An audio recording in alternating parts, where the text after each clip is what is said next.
किछिटा साधारण नियम जहाँ आपण को सबु बळे सुरक्षित रखिबो। नंबर 1, आपण जन को केते भी विश्वास करंतु ना काहेकि से आपणकर केते भी घनिष्ठ हेई थांतु ना काहेकि आपणक जीवनर किछिटा जिनिस आपणक जाय सीमित रखिबे। सबु किछि तांका आगे रखिदेबे नाही, कारण समय केतेबेले केमिति बिगड़िबो ताहा काहाकू भी जणा नाही। नंबर 2, आपणक आखपाखरे केते भी साहाय्यकारी केते भी सकारात्मक लोक रुहंतु ना काहेकि आपनको केते भी भल पाउतबा लोक रुहंतु ना काहेकि तांको ऊपर एते निर्भर हेई जिबे नाही कि काली जदि से माने आपणक लाइफ रे रहिबेनी तो आपणक जीवनर यात्रा अटकी जिवो। सबुबेले मन रखिबे साहाय्य समस्तंकटु नियंतु किंतु निर्भर केवल निज ऊपर रुहंतु।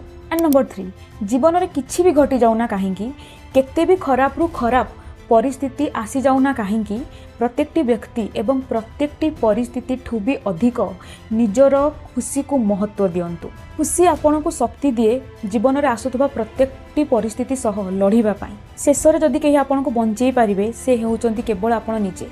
एंड सेथि पई आपन को जीवित रहिबा को पड़िबो जहा केवल खुशी द्वारा ही हेई पारिबो। एवं शेष रे मन रखिबे खुशी रहिबा गोटे चॉइस नुह, एकमात्र विकल्प, द ओनली ऑप्शन। धन्यवाद।